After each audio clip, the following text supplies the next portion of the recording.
बिस्मिल्लाहिर्रहमानिर्रहीम। नाज़रीन अस्सलाम वालेकुम, मैं हूं इमरान वसीम। नाज़रीन, इस वीडियो लॉग में एक तो आपको ये बताएंगे कि चीफ जस्टिस उमरदा बंदियाल ने क्या दो अहम फैसले दिए हैं।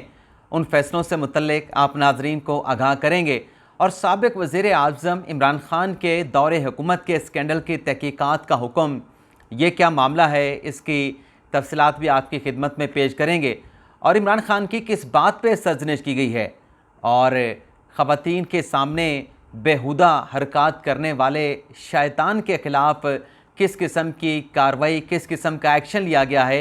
ये सारी जो तफसीलात हैं इन ख़बरों की, एक तो ये आपके साथ हम शेयर करेंगे।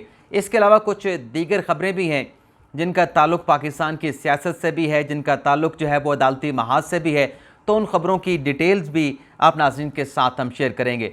तो पहली ख़बर से गुफ्तगू का आगाज़ करते हैं जो कि साबिक़ वज़ीर आज़म इमरान ख़ान साहब के हवाले से है। ख़बर नाज़रीन ये है कि इमरान ख़ान साहब की आज सरजनिश हुई है और ये सरजनिश की है ATC अदालत के जो जज थे, इंसदाद दहशतगर्दी की लाहौर की जो अदालत है, उस अदालत में आज साबिक़ वज़ीर आज़म इमरान ख़ान साहब पेश हुए। ये जो जना हाउस पे अटैक किया गया, उसके अलावा जो दीगर मुकदमा दर्ज किए गए, उनमें दहशतगर्दी की दफ़ात लगाई गई थी। तो आज उन केसेस में इमरान ख़ान साहब जो हैं वो ज़मानत के हसूल के लिए अदालत में पेश हुए। अदालत में जब पेश हुए और पुलिस की जानिब से रिपोर्ट अदालत में पेश की गई कि ये मुकदमात हैं, फ़लाँ तारीख़ को ये मुकदमा दर्ज हुए और इमरान ख़ान साहब के साथ रब्ता किया गया, उन्हें शामिल तफ्तीश करने के हवाले से इक़दाम उठाए गए। लेकिन चेयरमैन PTI इन केसेस में शामिल तफ्तीश नहीं हो रहे। वो आज से आपसे ज़मानत लेने तो आ गए, वो आपसे ज़मानत तो चाहते हैं, लेकिन वो इन केसेस में शामिल तफ्तीश नहीं हो रहे। तो जब अदालत के सामने ये मुद्दा रखा गया तो जज साहब ने इस्तफ़सार किया साबिक़ वज़ीर आज़म इमरान ख़ान साहब से, जो कि कमरे अदालत में मौजूद थे, भाई आप क्यों इन केसेस में शामिल तफ्तीश नहीं हो रहे। तो फिर उसके बाद ख़ान साहब जो रोस्ट्रम पे खड़े थे, उन्होंने फिर ना कैसे कहनी थी। जज साहब ने तो बड़ा दबंग अंदाज में पूछा, भाई क्यों शामिल तफ्तीश नहीं हो रहे आप, मतलब अगर आपको लाइव अपने आप को लॉ बाइंडिंग सिटीज़न कहते हैं, अगर आप ये कहते हैं कि आप कानून पर, आइन को मानने वाले, कानून पर अमल करने वाले शहरी हैं, तो क्यों शामिल तफ्तीश नहीं हो रहे। तो ख़ान साहब इनकार कैसे करना था। ख़ान साहब वहाँ पे फ़ौरी तौर पर ख़ान साहब ने जवाब दिया कि मैं अभी जज साहब अभी इस केस में जो है वो शामिल तफ्तीश होने के लिए तैयार हूँ। तो फिर ख़ान साहब ने कहा कि ये, बल्कि पुलिस ने कहा, सरकारी वकील ने कहा कि आज 4 बजे ये शामिल तफ्तीश हो जाएँ। तो ख़ान साहब ने फ़ौरी तौर पर जवाब दिया कि 4 बजे तो मेरे पास IMF की टीम आ रही है, डेलीगेशन आ रहा है, तो आज 4 बजे तो मैं शामिल तफ्तीश नहीं हो सकता।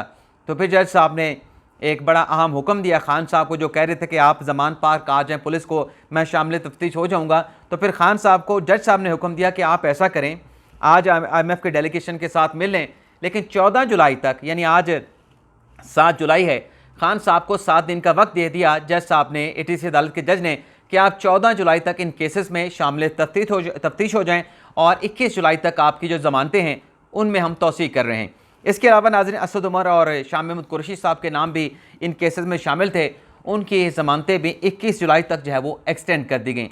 अब अगली जो नाज़रीन ख़बर है, जो हमारे थंबनेल के मुताबिक चौथी ख़बर है, जो एक अफसोसनाक वाक़या आज इस्लामाबाद में पेश हुआ, जो एक शैतान ने F9 पार्क में, जहाँ पर लोग जो है आप कह लें कि एक्सरसाइज करने के लिए जाते हैं, अपनी जो टेंशन है, ज़ाहिर सी बात है, सब्ज़े में जाएंगे, एक अच्छे माहौल में जाएंगे, आपकी वो टेंशन भी रिलीज़ हो जाती है। तो वहाँ पे एक शैतान था, एक ऐसा जहन का शख्स था कि ख़वातीन वहाँ पे जो एक्सरसाइज के लिए या इंजॉय करने के लिए, या और भी, जैसे से मैंने कहा कि आप एक्सरसाइज के मकसद भी जा सकते हैं, आप टाइम पास करने के लिए भी जा सकते हैं, तो ख़वातीन वहाँ पे गई हुई थी। तो वो शख्स जो है उन ख़वातीन का पहले तो पीछा करता रहा, नामालूम शख्स है, और फिर जब वो ख़वातीन को इस बात का रियलाइजेशन हुई कि ये शख्स जो है ये उनको फॉलो कर रहा है और उनके साथ कुछ हो सकता है ऐसा, तो वो खातून जो है वो अपनी गाड़ी में आके बैठ गई। और जब वो अपनी गाड़ी में आके बैठी तो वो शख्स उस खातून के सामने बेहुदा हरकत करने लगा। तो उस खातून ने जो है वो किसी को बताया, और जिसको बताया गया फिर उसने इस्लामाबाद अपडेट के नाम से जो है वो एक ट्वीट किया। अब ये ट्वीट में जो वीडियो है ये भी मैं आपको दिखा देता हूँ। ये नाज़रीन आप देखें कि ये शख्स क्या हरकत कर रहा है, किस किस्म की हरकत कर रहा है पब्लिक प्लेस पर। तो इस्लामाबाद पुलिस ने इस शैतान के ख़िलाफ़ जो है वो मुकदमा दर्ज कर लिया है और आवाम से सपोर्ट मांगी है, हेल्प मांगी है कि इस शख्स की शनाख्त में इस्लामाबाद पुलिस की मदद की जाए और इसको पकड़ने में जो भी ताउन करेगा उसका नाम सीगा रास में रखा जाएगा। नाज़रीन, उम्मीद है कि नादरा की टेक्नोलॉजी के साथ ये शख्स जो है इसकी शनाख्त हो जाएगी, इसको गिरफ्तार भी कर लिया जाएगा, लेकिन इसको निशान इबरत बनाया जाना चाहिए, क्योंकि F9 में कोई एक नहीं, ये पहला वाक़या नहीं, इससे पहले दर्जनों वाक़यात हो चुके हैं जिनमें ख़वातीन के साथ, लड़कियों के साथ ज़्यादतियाँ की गई, हरासा किया गया, इस तरह से उनको फॉलो किया गया। तो ये मेरे ख्याल से ये जो केस है इसमें इस मुलज़म को पकड़ के निशान इबरत जो है वो बनाना इंतहाई ज़रूरी है, क्योंकि इससे लोगों को लेसन मिलेगा। अगली खबर नाज़रीन, जो कि साबिक वज़ीर आज़म इमरान खान साहब से मुतल्लिक दो बड़े अहम फैसले जस्टिस उमर बंदियाल साहब ने किए हैं। ये छोटे से फैसले हैं लेकिन बड़े अहम फैसले हैं, और इन फैसलों के चेयरमैन PTI इमरान खान के मुस्तकबिल की सियासत या आइंदा आने वाले दिनों में बड़ा फ़र्क पड़ता है, बड़ा अफेक्ट पड़ता है। पहली खबर नाज़रीन ये है कि जो कोयटा में चेयरमैन PTI इमरान खान साहब पे मुकदमा दर्ज हुआ, जिसके खिलाफ पहले खान साहब बलूचिस्तान हाई कोर्ट में गए। बलूचिस्तान हाई कोर्ट के तो 2 रुकनी बेंच ने कह दिया कि क्योंकि यह मामला इंक्वायरी स्टेज पे है तो तहकीकात में हम कैसे मदाखलत कर सकते हैं, तहकीकात होने दें, उसमें जो सच है जो झूठ है, दूध का दूध पानी का पानी हो जाएगा। लेकिन खान साहब उस फैसले के ख़िलाफ़, क्योंकि बलूचिस्तान हाई कोर्ट ने रिलीफ नहीं दिया, खान साहब आ गए सुप्रीम कोर्ट में। सुप्रीम कोर्ट में 2 रुकनी बेंच नीचे था, ऊपर 2 रुकनी बेंच बन गया।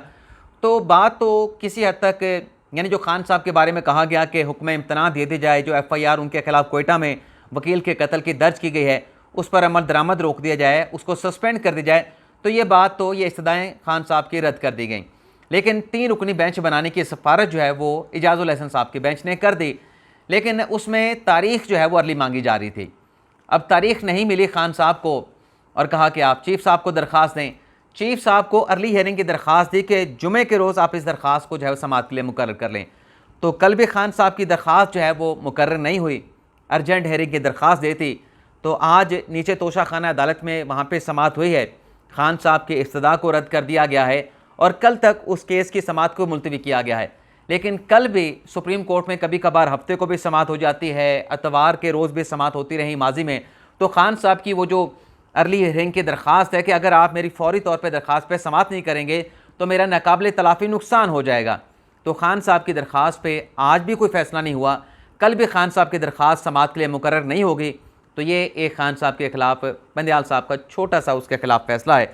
तो यानी उनके जो दरख्वास्त है, नहीं, तोशा खाना अलग मामला है, जो कत्ल के केस है, वकील के कत्ल का केस, वो अगले हफ्ते भी फाइनल काज लिस्ट जारी कर दी गई है, उसमें शामिल नहीं किया गया।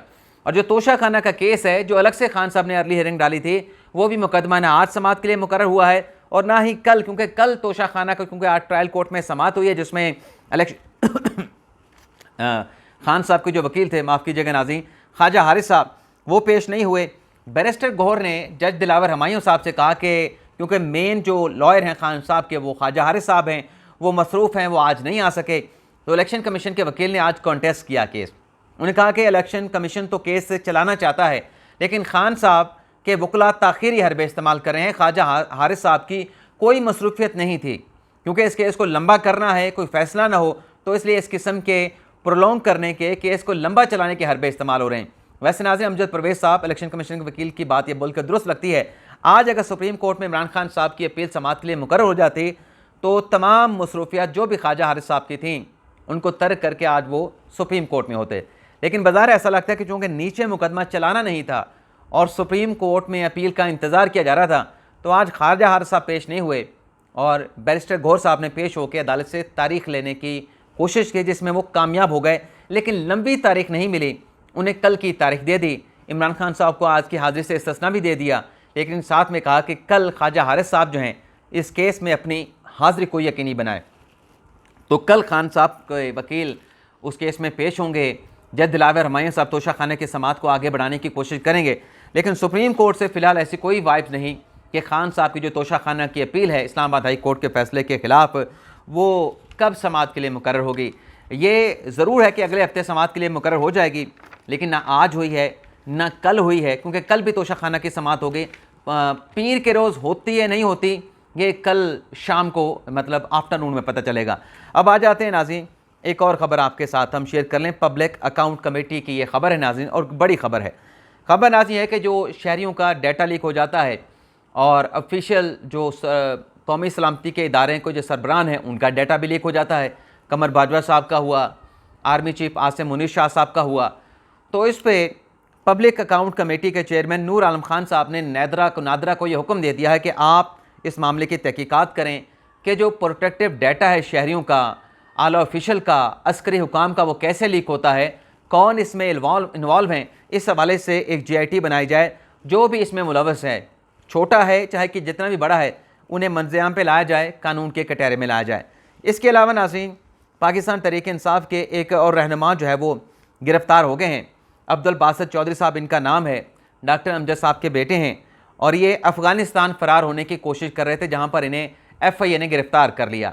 और ख़बर राज़ी है कि FIA के ज़रिए चूँकि इनका नाम बासित चौधरी साहब का ECL में था, तो अफ़गानिस्तान के ज़रिए इन्होंने यूरोप जाना था, इनके डॉक्यूमेंट्स तैयार थे, लेकिन बॉर्डर पे इन्हें गिरफ़्तार करके FIA के हुकाम ने रावलपिंडी पुलिस के हवाले कर दिया है, सुपुर्द कर दिया है। इसके अलावा नाज़रीन, खान साहब के दौर का एक और स्कैंडल जिसकी तहकीकात का हुक्म दिया है, ये नाज़रीन मामला है सेहत कार्ड का। लेकिन इस खबर की डिटेल बताने से पहले खान साहब से जुड़ी एक और अहम खबर है, खान साहब के हमशीराओं से मुतल्लिक, उस्मा खान और नीलिमा खान साहबा से मुतल्लिक, जो उनके ख़िलाफ़ मुख्तलिफ 4 केसेस का इंदराज किया गया है। उसमें नाज़रीन आज दोनों खान साहब की बहनें जो हैं वो लाहौर हाई कोर्ट से उन्होंने जो है वो 4 केसेस में प्रोटेक्टिव बेल हासिल कर ली हैं अगस्त के महीने तक, यानी लंबी एक तारीख उन्हें ज़मानत की मिल गई है। इसी तरीके से फवाद चौधरी साहब, जिन पे मुलाजमीन को इदारे के ख़िलाफ़ मुलाजमीन को उकसाने का जो मुकदमा था, उसमें आज फवाद चौधरी साहब मुतल्लिका अदालत में पेश हुए हैं और आज उन पर फ़र्द जुर्म आयद होना थी, लेकिन आज भी फ़र्द जुर्म मुअक्कर कर दी गई है। और नई जो तारीख नाज़रीन फ़र्द जुर्म की मुकर्रर की गई है वो 14 जुलाई, यानी इसी माह की जो 14 तारीख है, उस पर अब कहा जा रहा है कि फवाद चौधरी साहब पे जो है वो फ़र्द जुर्म लगाई जाएगी।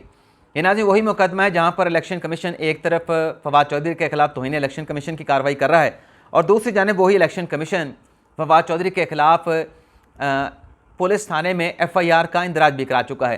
तो जब इलेक्शन कमीशन ने एक रूट अख्तियार किया कि फवाद चौधरी के ख़िलाफ़ पुलिस में कंप्लेंट दर्ज होनी चाहिए, FIR का इंदराज हो जाना चाहिए, तो एक सवाल यह है कि जब आप पुलिस में चले जाते हैं, इलेक्शन कमीशन ने जाके FIR दर्ज करा दी, तो जो तौहीन इलेक्शन कमीशन का मुकदमा है, अब बराह रास्त तो इलेक्शन कमीशन खुद फरीक बन गया है, तो क्या फवाद चौधरी को फेयर ट्रायल का हक़ मिलेगा?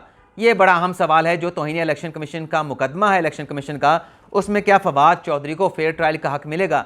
ये नाज़रीन बड़ा अहम सवाल है, लेकिन इस सवाल का जवाब कौन देगा? इलेक्शन कमीशन ही दे सकता है। अब नाज़रीन आ जाते हैं, जो सेहत कार्ड का खान साहब का एक बड़ा मनसूबा था, अच्छा मनसूबा था नाज़रीन, बेहतरीन मनसूबा था, लेकिन पंजाब की निगरान हुकूमत ने यह फ़ैसला किया है। पहले तो ये फ़ैसला किया था ना कि उसे रैशनलाइज़ किया जाएगा, जो मुस्तहिक लोग हैं उन्हें तो इलाज मुआवजे की सहूलत मिलेगी, लेकिन जो गैर मुस्तहिक लोग हैं, जिनके पास वसाइल हैं, जिनके पास सोर्सेज हैं, उन पे अवाम के टैक्स का पैसा क्यों खर्च किया जाए? जो अवाम के टैक्स का पैसा उन लोगों पे खर्च करना है जो जिनके पास वसाइल हैं, जिनके पास पैसा है, जो अपना इलाज मुआवजा करा सकते हैं, उन पे अवाम का टैक्स पैसा क्यों खर्च करें? वो पैसा उन गरीब मुस्तहिक लोगों पे क्यों खर्च ना हो? तो उसके ऊपर भी जो लाहौर हाई कोर्ट का अपना बहावलपुर बेंच था, वहाँ से एक स्टे ऑर्डर आया है। लेकिन अब नाज़रीन ये फ़ैसला किया है निगरान पंजाब हुकूमत ने कि सेहत कार्ड के जो घपले हुए हैं उनकी तहकीकात करवाई जाएगी, किस हॉस्पिटल ने किस इंश्योरेंस कंपनी को नुकसान पहुंचाया है, इसकी बाकायदा तौर पे ऑडिट करवाया जाएगा। और ये ऑडिट नाज़रीन जो पंजाब हेल्थ केयर कमीशन है उसके थ्रू जो है ये ऑडिट करवाया जाएगा और फिर जो हक़ाइक़ हैं, जो भी रिपोर्ट होगी, जो भी फाइंडिंग होगी, उसको मंज़िल पे लाया जाएगा। तो ये नाज़रीन हमारा आज का वीडियो लॉग। आपसे इजाज़त चाहते हैं। अल्लाह ताला हम सब का हमें ना सिर्फ अपनी दुआ में याद रखिएगा। अल्लाह हाफ़िज़।